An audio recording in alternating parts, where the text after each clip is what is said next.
Welcome students, my channel विज्ञान world welcome करता है आपका। और इसमें आपके लिए नई वीडियो लेकर आ रहा है चैनल मानव श्वसन तंत्र। तो मानव श्वसन तंत्र का सबसे पहले हम चित्र बनाएंगे, तो उसके डायग्राम को आप मेरे साथ साथ बनाना सीख सकते हैं। उसके बाद हम उसका विवरण पढ़ेंगे कि किस तरीके से ये कार्य करता है। तो अभी हम बना रहे हैं श्वसन तंत्र। तो श्वसन तंत्र में देखिए,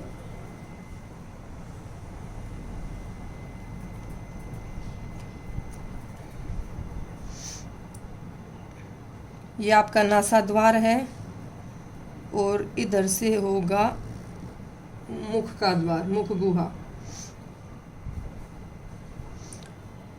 ठीक है, यहाँ दोनों मिल जाएंगे, दोनों मिलके ये तो इधर ग्रसनी चली जाएगी नीचे की ओर,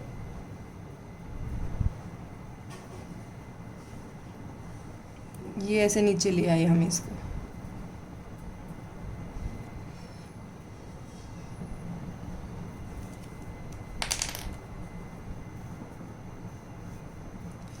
ये हो गया आपका कंठ में, कंठ हो गया जहाँ से हवा उत्पन्न होगी। ठीक है, उसके बाद फिर ऐसे नीचे आके ये होगी आपकी श्वास नली। श्वास नली दो भागों में टूट जाएगी, दोनों फेफड़ों में चली जाएगी। तो यहाँ पे हम बना लेंगे ऐसे, इस आकार से का होता है। ठीक है, एक फेफड़ा इधर बना लिया, लेकिन इधर थोड़ी सी खाली जगह दिखाएंगे।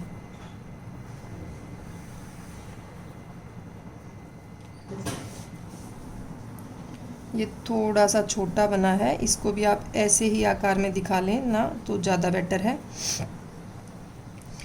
तो सबसे नीचे होता है फिर लास्ट में डायफ्राम। तो डायफ्राम हो गया यहाँ पे ये हमारा।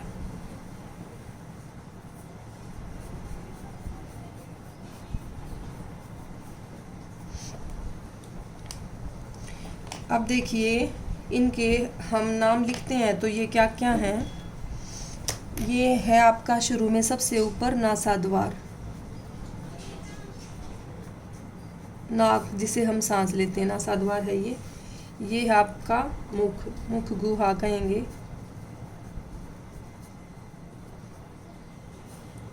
ठीक है, तो उसके बाद ये जो जगह है जहाँ से सांस की नली भी जा रही है और खाने की नली भी जा रही है, ठीक है, तो ये वाली जो जगह है इसको बोलते हैं फेरिंग्स। उसके बाद ये तो होगी आपकी ग्रसिका, आहार नली जो जाती है, और ये होगी आपकी इधर श्वास नली। ठीक है, जिसमें क्या आएगा, कंठ आ गया, ये होगी हमारी श्वास नली। और ये वाला क्या है, इस श्वास नली के अंदर ऐसे इस तरीके से होते हैं,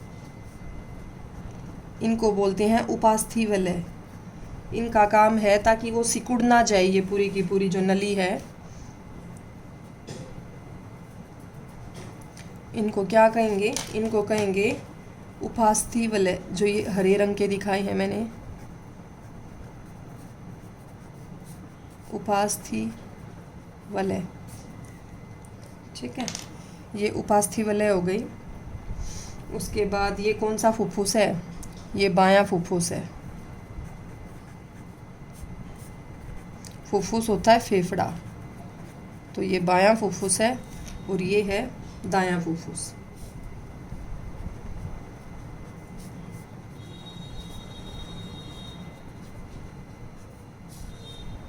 ये हो गया डायफ्राम।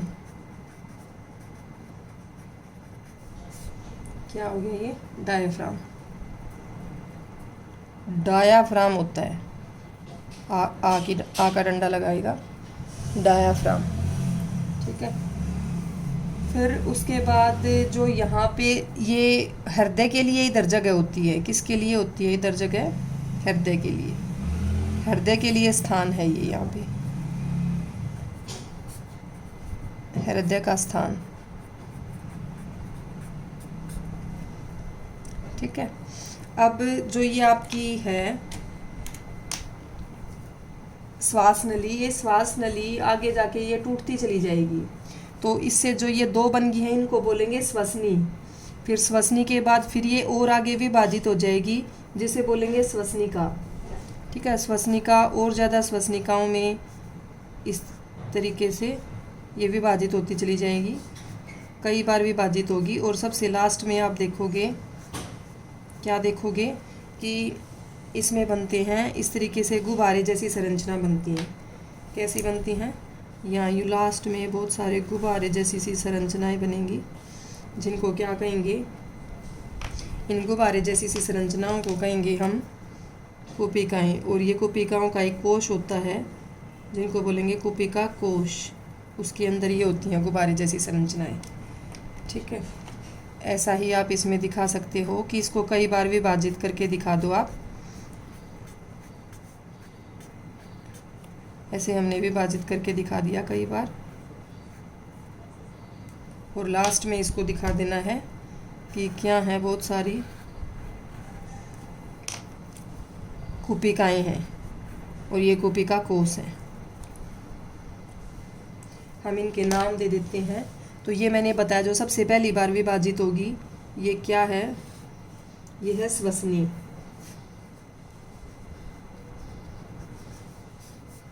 ये श्वसनी होगी। श्वसनी के बाद जो अगली अगला डिवीज़न है इसका, इसको बोलेंगे श्वसनिका। फिर ये कई बार विभाजित होगी, सबसे लास्ट में ये बन गई कुपिका, नीले रंग वाली जो दिखाई हुई है। कुपिका का हरे रंग का जो दिखाया है वो है कुपिका कोश, जिसमें कुपिकाएं उपस्थित होती हैं। कुपिका कोश हो गया, दोनों तरफ दिखा दिया ये मैंने, दोनों फुफ्फुस के अंदर। ठीक है, तो ये हो गया आपका चित्र किसका? मानव श्वसन तंत्र का।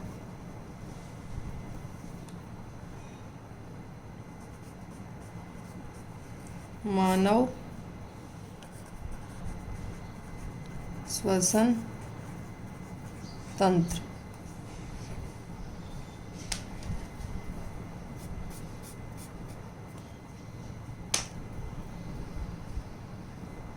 ये देखिए, इस तरीके से मैं इसको कलर कर रही हूँ ताकि पूरा का पूरा जो श्वास नली है उसका पता चल जाए कहाँ से कहाँ जा रही है।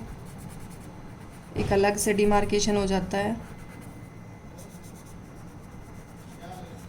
और कलर से थोड़ा अट्रैक्टिव भी बनता है चित्र, वो तो आपको पता ही होगा। सुंदर भी दिखता है, स्कोरिंग होता है।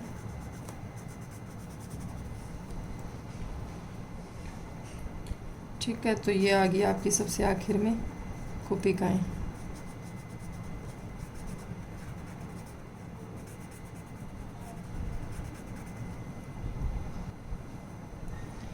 वैसे अगर इनके एक्चुअल कलर की बात करें तो असली में पिंक कलर होता है आपके फेफड़ों का। छोटे बच्चों में पिंक होता है, लेकिन बड़े होते होते वो कलर चेंज हो जाता है। और जो व्यक्ति धूम्रपान वगैरह करते हैं उनका तो बिल्कुल ही ब्लैक कलर के मिलते हैं लंग्स, फेफड़े। तो आप अट्रैक्टिव बनाने के लिए ऐसे दिखा सकते हैं, इतनी कोई दिक्कत नहीं है। बट एक्चुअल में मत समझना कि ऐसे येलो, ऑरेंज और ये सब कलर है, क्योंकि पिंक कलर तो हम दिखाएंगे भी या तो आपको क्रेयॉन्स वगैरह लेने पड़ेंगे, या फिर अगर आप स्केच से दिखाएंगे तो पिंक कलर स्केच में काफ़ी डार्क होता है, और इतना डार्क कलर दिखाएंगे आप तो जो भी इसमें मेंशन करना चाहते हैं वो कुछ पता ही नहीं चलेगा कि कहाँ पे कुपिकाएं हैं और कहाँ पे ये श्वसनिका, या कुछ भी नहीं पता चलेगा। ठीक है, वो क्योंकि डार्क कलर है वो वही दिखाई देगा बस। इस वजह से मैंने लाइट कलर्स का इस्तेमाल किया है कि यहाँ पे ऑरेंज लिया और इधर ये येलो, ये कलर ले लिया हमने। ठीक है, तो ये हो गया आपका श्वसन तंत्र। तो श्वसन तंत्र में समझना है, नासाद्वार से स्टार्ट हो रहा है। नासाद्वार से इधर ये तो होगी आहार नली चली गई, मुख वाला जो अपने पाचन तंत्र में पढ़ा था। ये कंठ आ गया, जहाँ से क्या आवाज़ उत्पन्न होती है।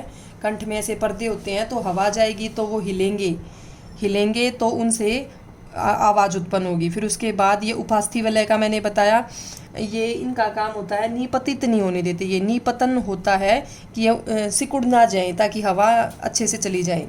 बायां फुफ्फुस, दायां फुफ्फुस, ये हृदय के लिए जगह है, इसके अंदर हृदय होता है, डायफ्राम है। डायफ्राम से ऊपर आपका जो छाती वाली जगह है और नीचे एब्डोमेन आ जाएगा। तो अब देखिए इसमें ये टूटती चली जाएगी, डिवीज़न होंगी इसमें, श्वसनी श्वसनिकाएँ, श्वसनी श्वसनिकाएँ, फिर कुपिका, फिर कुपिका कोश है, ये हरे रंग का हमने कुपिका कोश दिखाया हुआ है। कुपिका वो जगह है जहाँ पर क्या होता है, श्वसन होता है, तो ये श्वसन वाली जगह कुपिका है। तो इस पूरी की पूरी स्पेस को बोलते हैं वक्ष गुहिका।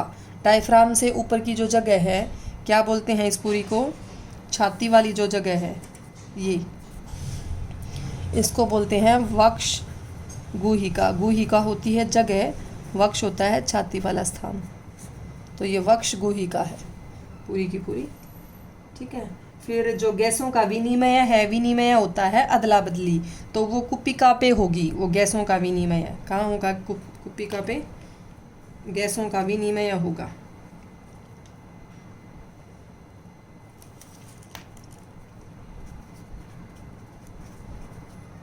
कुपिका का काम है गैसों का विनिमय करना। और जैसे वहाँ पे मैंने आपको बताया था दीर्घरोम होते हैं पाचन तंत्र में, ताकि वो ये बढ़ जाए, आपका सरफेस एरिया, क्षेत्रफल बढ़ जाता है। तो ऐसे ही इसमें श्वसन तंत्र में ये कुपिकाएँ होती हैं, इनका भी यही काम है। ये फूली हुई होती हैं गुब्बारे की तरह, जिससे क्या होता है, क्षेत्रफल बढ़ता है। क्षेत्रफल अगर ज़्यादा, सतही क्षेत्र ज़्यादा होगा तो ज़्यादा जगह से गैसों का आदान प्रदान होगा, गैसों का विनिमय ज़्यादा जगह से होगा। और कुपिकाओं में बहुत ज़्यादा रक्त वाहिनियाँ होती हैं, तो अच्छे से गैसों का विनिमय या आदान प्रदान होगा, ठीक है। तो वो सारा जो रक्त, यहाँ से ऑक्सीजन जो हमने ली है श्वसन में, वो चली जाएगी रक्त में, और रक्त से जो कार्बन डाइऑक्साइड आई है वो कार्बन डाइऑक्साइड हम सांस से बाहर छोड़ देंगे, ठीक है। तो ये है आपका श्वसन तंत्र। अब ये जो कुपिकाएँ हैं, ऐसा मानते हैं हम इन्हें कि कुपिकाओं को अगर फैला दिया जाए तो ये करीब करीब 80 वर्ग मीटर क्षेत्र को ढक लेंगी। मतलब ऐसे कुपिकाएँ हैं, इनको खोल के यूँ पूरा फैलाएं तो ये इतनी ज़्यादा इनका सतही क्षेत्र होता है कि 80 वर्ग मीटर क्षेत्र तक को ये ढक लेती हैं, ठीक है।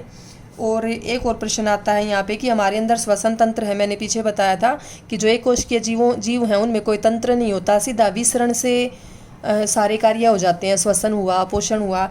लेकिन अगर विसरण हमारे अंदर होने लगे तो ऐसा मानते हैं हम, क्योंकि जैसे हमारा काफ़ी जटिल शरीर है, तो पैर के अंगूठे तक ऑक्सीजन पहुँचने में फेफड़ों से करीब 3-4 साल लग जाएंगे।